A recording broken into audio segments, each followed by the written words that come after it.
अनंत ब्रह्मांडों की सामर्थ्य वाले प्रभु, कर्तुम जो हो सकता है, अकर्तुम जो नहीं हो सकता है, अन्यथा कर्तुम जो बिल्कुल हो ही नहीं सकता है वो भी हो जाएगा।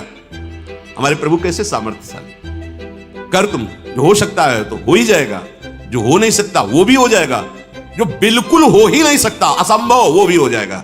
कर्तुम अकर्तुम अन्यथा कर्तुम सर्व समर्था सा ईश्वरा सा हरि। हरि का शरणागत होकर के आप डर नहीं, निर्भय हो जाओ। मनुष्य दो प्रकार के कर्म करता ही रहता है। बहुत बड़ा पापी हो तो भी उसमें कुछ पुण्य कर्म होते हैं। कोई ऐसा इस सृष्टि में नहीं कि जो एकदम गुण हो ही ना, ऐसा नहीं है। गुण अवगुण पाप पुण्य ये मिश्रित शरीर बना हुआ है। अगर कोई संभाल ले गया और कुमति को नष्ट कर लिया तो फिर सुमति हो, फिर मोक्ष पदवी प्राप्त हो जाती है, फिर वो पाप पुण्य दोनों से ऊपर उठ जाता है। नहीं तो प्रायः देखा जाता है बड़े से बड़े गुणवान में भी कोई दोष होता है और बड़े से बड़े दोषी में कोई गुण होता है। ये गुण दोष में सृष्टि की रचना है। जड़ चेतन गुण दोष में विश्व कीन करतार, संत हंस गुण गाहे पे परिहरि वार विकार। तो महाराज एस्मिन धर्मान ना चरंती ही केचित तथा धर्मान केचिदिहा चरंती धर्म पापेन प्रतिहन्यते स्वी दुताहो धर्म प्रतिहंति पापम। हे सनत सुजात जी, ऐसा हमने सुना है कि कुछ लोग धर्माचरण तो बहुत करते हैं पर साथ में पापाचरण भी करते हैं। तो क्या धर्माचरण से पापाचरण नष्ट हो जाता है?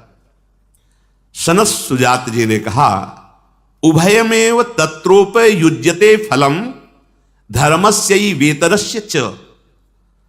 धर्म और अधर्म अर्थात पाप और पुण्य, इसके दो मार्ग हैं। अगर आप पाप कर रहे हैं तो अलग हिसाब है और पुण्य कर रहे हैं तो उसका अलग हिसाब है। आपके बहुत अधिक पाप हो गए हैं, नाम मात्र के पुण्य हैं, तो पहले नरक जाना होगा आपको। अगर आपके बहुत पुण्य हो गए हैं तो पहले आपको स्वर्ग जाना होगा, वहां पुण्य भोग करना होगा। कुछ जो पुण्य और पाप बनते फिर शरीर की रचना होकर मृत्यु लोक में आता है। ऐसा नहीं है तस्मिन स्थितो वाप्युभयम ही नित्यम ज्ञानेन विद्वान प्रतिहंति सिद्धम तथान्यथा पुण्य मुपैति देहि तथागतम पाप मुपैति सिद्धम तस्मात् शास्त्रम प्रमाणम। ऐसे नहीं कि आप मनमानी बोल दो आपकी बात मानी जाएगी, शास्त्र में प्रमाणित होनी चाहिए। श्री सनत सुजात जी कह रहे हैं कि पुण्य के द्वारा पाप को नष्ट नहीं किया जा सकता, उसका अलग विभाग है, उसका अलग आपको फल मिलेगा। हां, एक उपाय है जिससे नष्ट किया जा सकता है, वो है भगवान का भजन। ये त्रिगुणात्मिका माया से विलग है, ये त्रिगुणातीत है। जैसे राधा राधा राधा राधा, ये त्रिगुणात्मिका माया के द्वारा रचित कर्मों में नहीं है। भगवान का नाम, भगवान का रूप, भगवान की लीला, भगवान का धाम, ये त्रिगुणातीत है।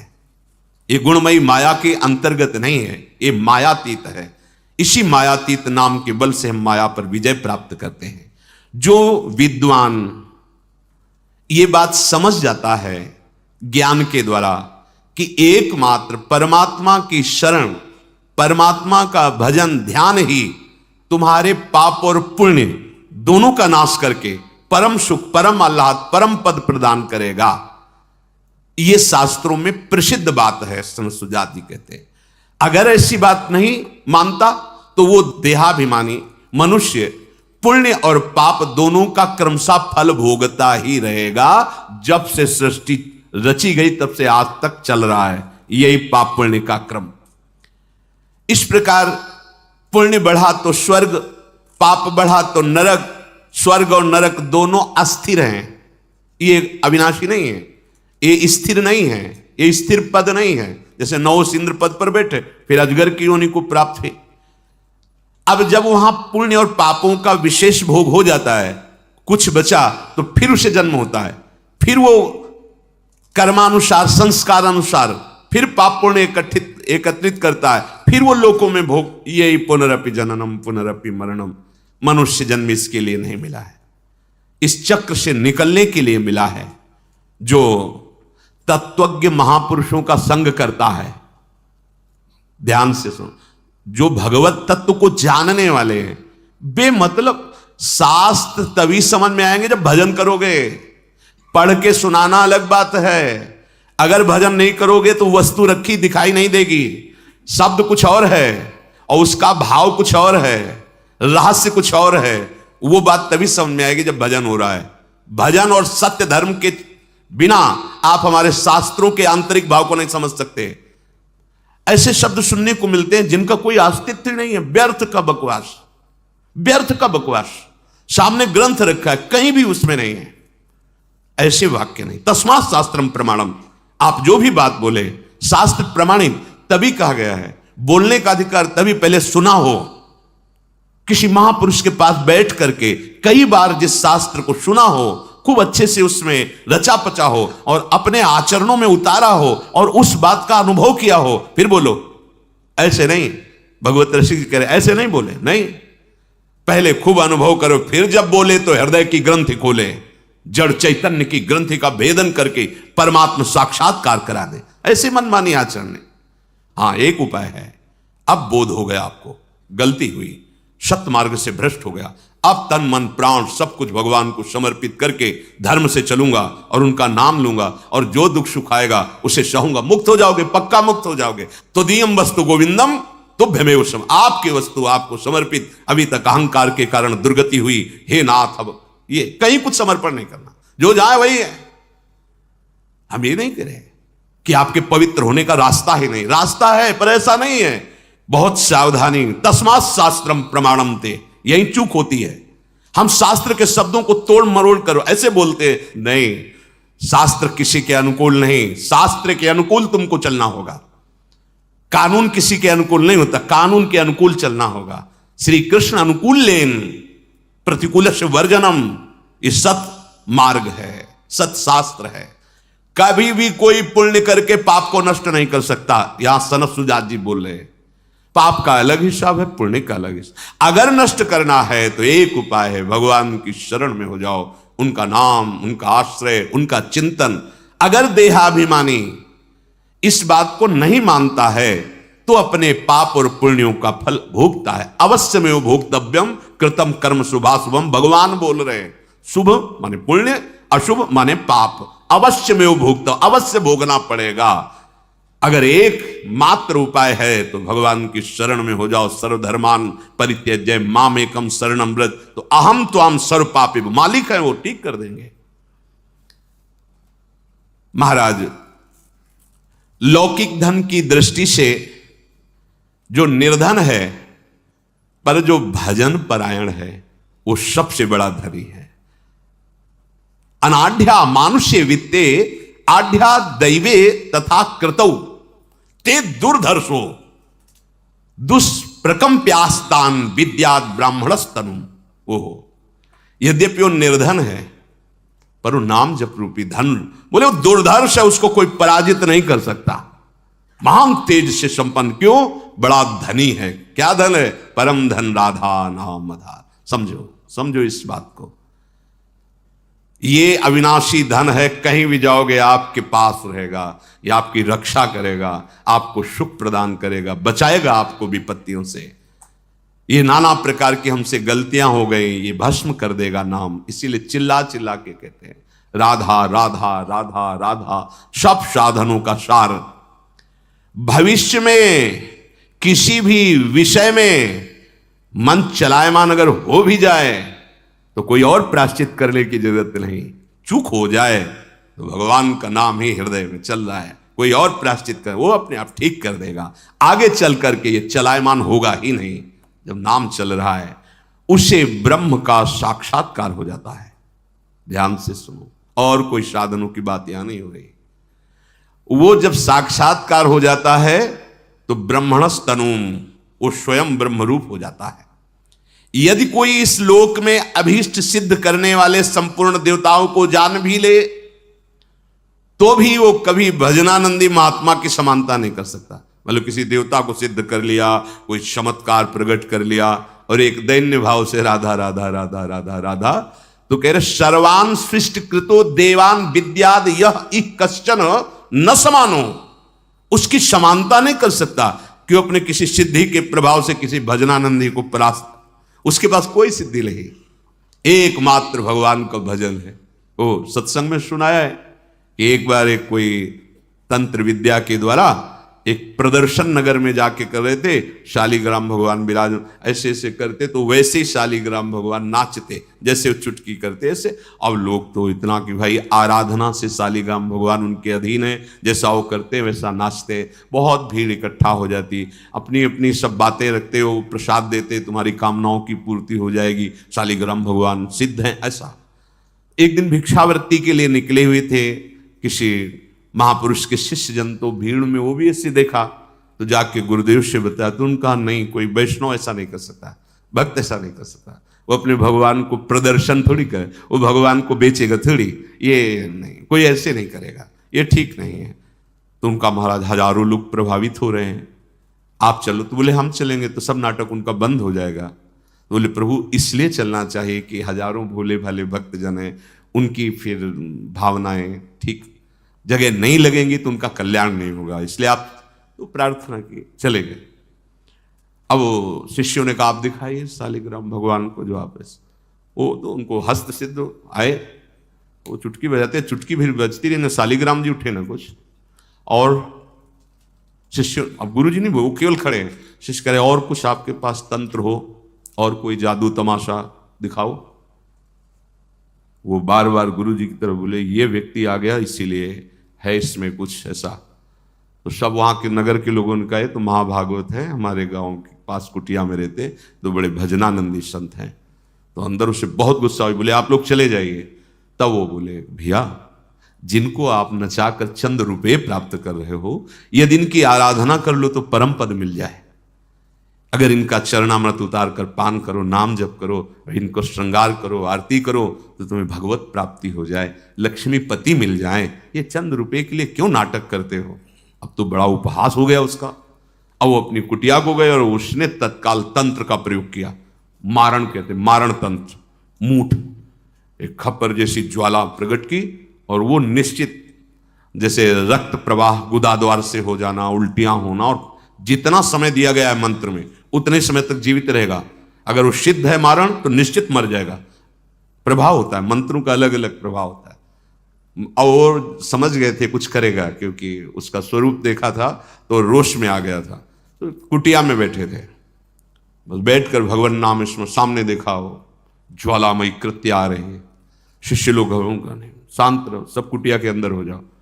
जो आई तो दरवाजे में खड़ी हुई, तो उनका कोई भी मंत्र हो या मंत्र अधिष्ठात देवता हो, मेरी दृष्टि में तो सब भगवान है, आप जानते हो, मंत्र से प्रेरित करके भेजा है, पर क्या ये उचित है जो आप?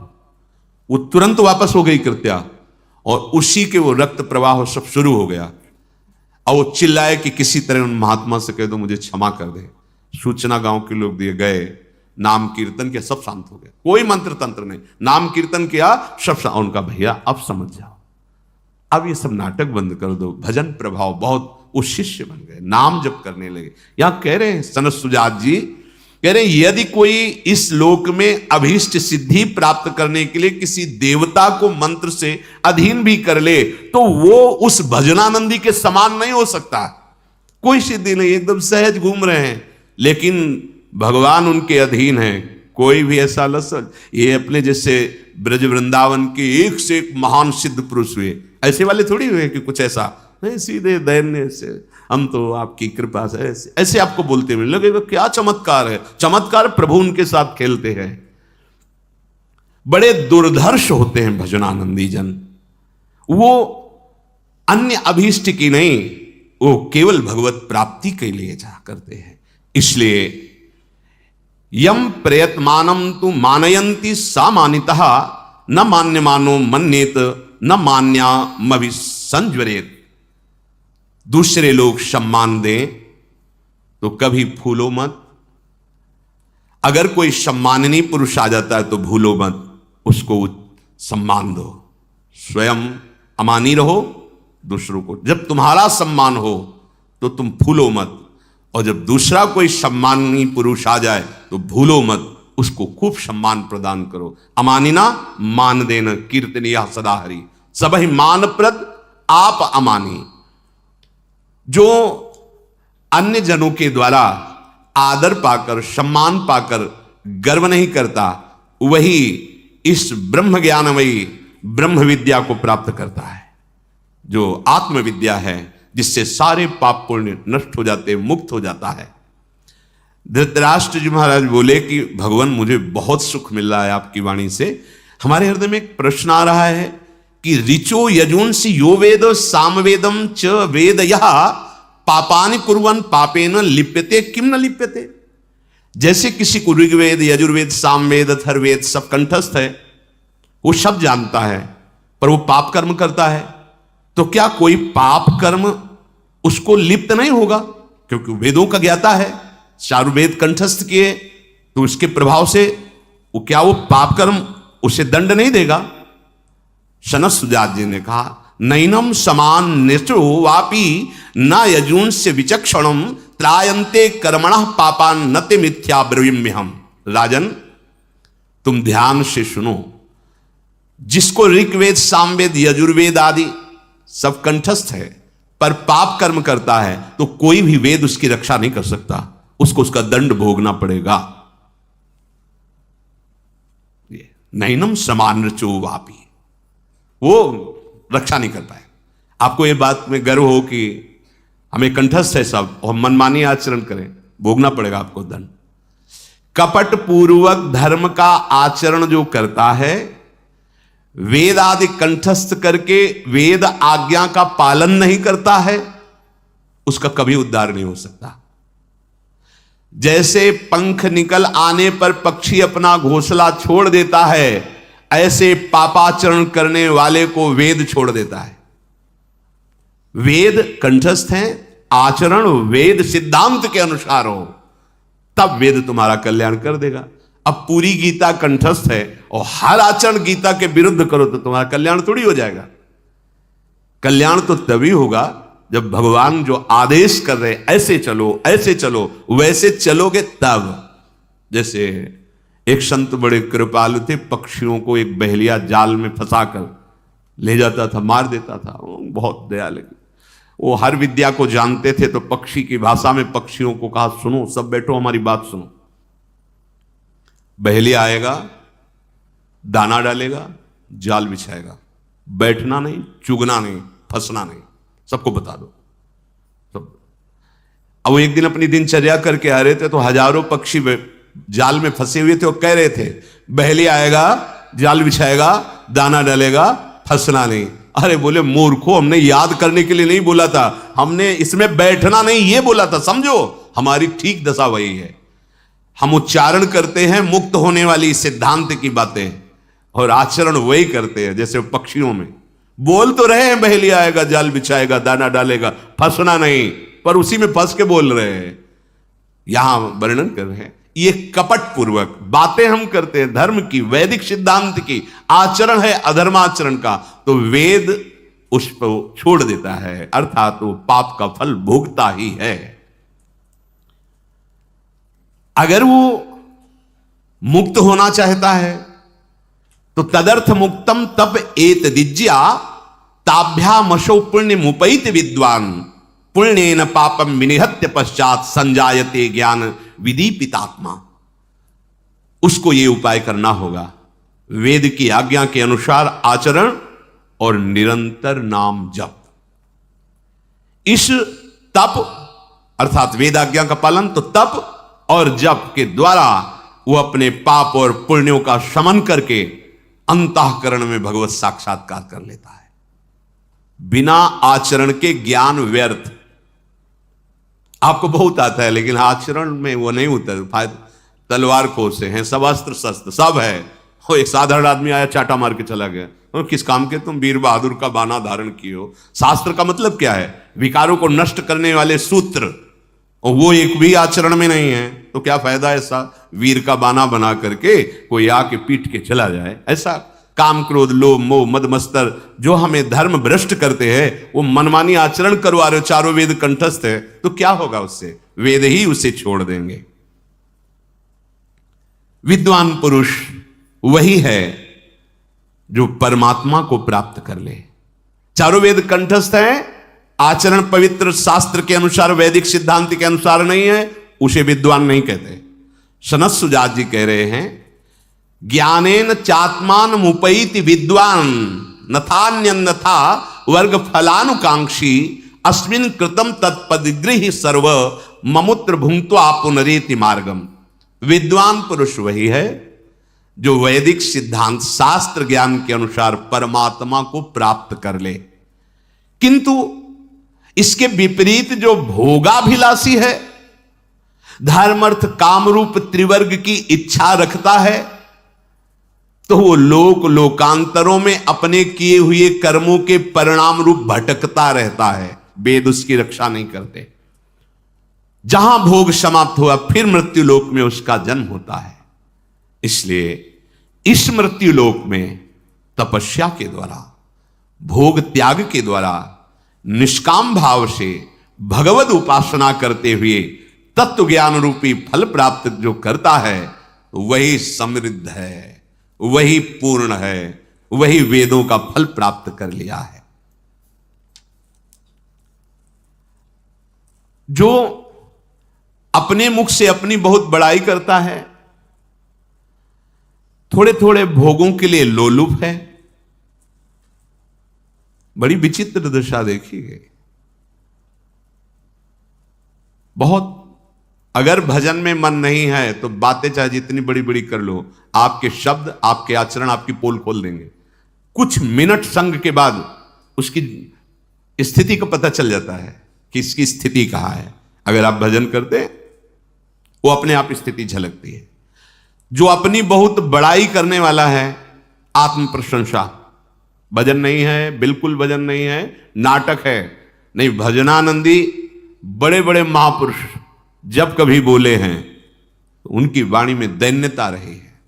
जहां कहीं कितने बड़े महापुरुष, सबकी वाणी में देखो, सब अपने को अपनी बात जब कहते, गोस्वामी जी कह रहे जो मैं अपने अवगुण का हूं बाढ़ ही कथा पार नहीं लाऊं। गोस्वामी हरिवंश महापुरुष क्वा हम तुच्छा परम मधमा प्राण हो गर्ह कर्मा, बड़े बड़े महापुरुष दैन्य रस से युक्त। जब अपनी आत्म प्रशंसा बड़ाई की जाए, भजन नहीं, लोलुपता, अपनी तरफ से लोलुपता मतलब भजन बल नहीं, भजन नहीं है।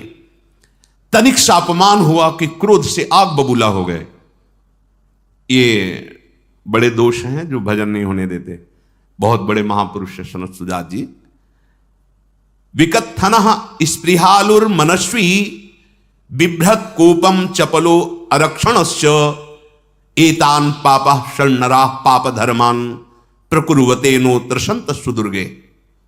अगर ऐसे आचरण रहेंगे तो पाप बनेगा, भजन नहीं बनेगा। क्या? अपनी कभी प्रशंसा नहीं करनी चाहिए, इससे पुण्य नष्ट हो जाएंगे, भजन प्रवृत्ति में बाधा पड़ जाएगी।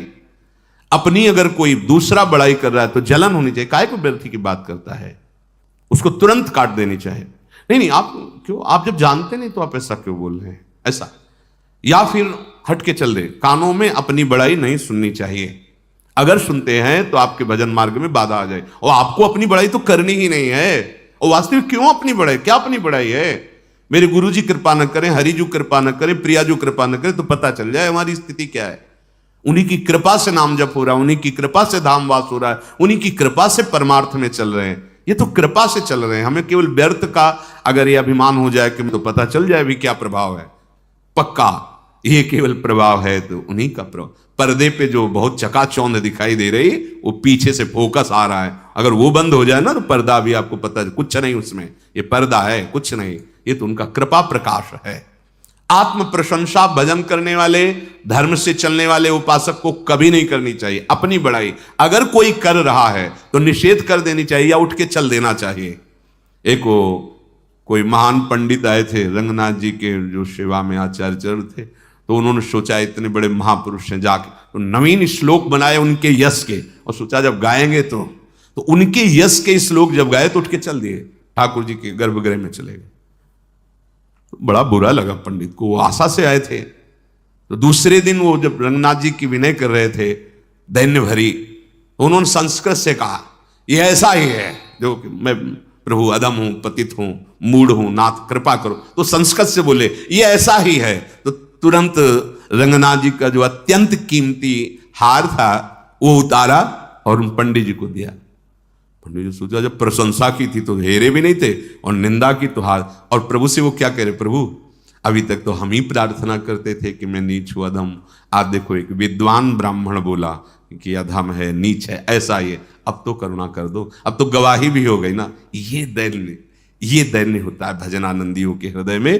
प्रशंसा की तो उठ के चले गए, और जब निंदा की तो उतार के हार दे दिया प्रभु का कि तुम गवाही हो कि मैं नीच हूं, अधम हूं, मूढ़ हूं, हे नाथ अब तो करुणा कर दो, ऐसा हृदय। आत्म प्रशंसा, लोलुपता, तनिक सा अपमान हुआ कि क्रोध से आग बबूला हो जाना, निरंतर क्रोध भरी दृष्टि, वचन, चेष्टा। अगर कोई आश्रित है तो उसको न देकर अच्छे अच्छे पदार्थ स्वयं पाना, अच्छे अच्छे उपभोग करना, आश्रित जनों के प्रति ध्यान न देना। ये जिसके अंदर दोष होते हैं वो पापाचरण में फंस जाता है, भजन नहीं होता है। इसलिए उपासक इन दोषों से बचकर एकमात्र परम मंगल का उपाय जो आपको पाप पुण्य रूपी दलदल से बचा लेगा वो भगवान नाम, भगवद आश्रय। जैसे भी बने चूकना नहीं, नाम रूपी कमाई लेके ही यहां से जाना है, वही साथ चलेगा। जितना कुछ सब कुछ है, वाहिक में नहीं फंसना जा। आज तुम्हें जय हो वाह, कल दूसरी गली में खड़े होंगे वाह जय, फिर तो तुम्हारा डिप्रेशन हो जाएगा कि हमें प्रणाम करते थे वाह। ये ऐसे हैं जिसे स्वीकार किया फिर कभी छोड़ा नहीं। इन्हीं का आश्रय, इन्हीं का भरोसा, इन्हीं का निरंतर स्मरण। श्री राधा वल्लभ लाल।